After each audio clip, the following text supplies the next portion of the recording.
5, 6, 7 bill ఎక్కడైతే pending ఉందో రాష్ట్రపతి గారిని విజ్ఞప్తి చేయడానికి గౌరవ ప్రతిపక్ష లోక్సభ నాయకుడు, గౌరవ ప్రతిపక్ష రాజ్యసభ నాయకుడు, గౌరవ ముఖ్యమంత్రి గారి నాయకత్వంలో అక్కడ కాంగ్రెస్ కూటమి పార్లమెంటు లోక్సభ రాజ్యసభ సభ్యులు, ఇక్కడ కూడా కాంగ్రెస్ పార్టీ కానీ అన్ని పార్టీలకు సంబంధించిన వాళ్ళు కూడా ఈ రిప్రజెంటేషన్ లో రావాలని విజ్ఞప్తి చేస్తా ఉన్నాం.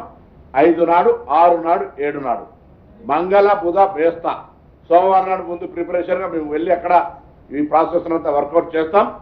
నేను ఈ ప్రజాప్రతినిధులందరితో పాటుగా మేము ముగ్గురం కూడా బలిన వర్గాల ప్రతినిధులుగా తెలంగాణ రాష్ట్ర ప్రభుత్వం పక్షాన కేబినెట్ లో విపులంగా చర్చ చేసినటువంటి దాని ప్రకారంగా ముఖ్యమంత్రి గారు 5, 6, 7 ఢిల్లీకి పోయి నిర్ణయం ప్రకటించిన తర్వాత బీసీ సంఘాలందరూ కూడా ఆహ్వానం ఇస్తా ఉన్నాం. మీ బాధ్యత, ఇన్ని రోజులు మీరు ఈ సంఘాల పేరు మీద బీసీల అభ్యున్నతి కోసం కొట్లాడిర్రు. ప్రభుత్వం మీ ఆలోచనకు అనుగుణంగా ముందడుగేస్తుంది. దీన్ని అమలు చేయించుకొని కాపాడుకునే బాధ్యత మాకంటే ఎక్కువ మీ మీద ఉంది. ఎందుకంటే సమాజంలో అనేక సంవత్సరాలుగా ఇటువంటి అంశాల మీద పోరాటం చేస్తున్న మీరు ఇవాళ ఇన్ని దశలు దాటి, ఇన్ని బాలరిష్టాలు దాటి ఇవాళ ఒక స్టేజ్కి వచ్చింది. రాష్ట్రపతి గారి దగ్గర ఆమోదం కోసం ఉంది. రాష్ట్రపతి గారి ఆమోదానికి సంబంధించిన సుప్రీంకోర్టు నిర్ణయాలు ఉన్నాయి. వాటన్నిటిని దృష్టిలో తప్పకుండా మేము ముందుకు వస్తామనేటువంటి విశ్వాసం ఉంది. కాబట్టి అందుకు సహకరించాలని మీ అందరినీ కూడా పేరు పేరున విజ్ఞప్తి చేస్తాం.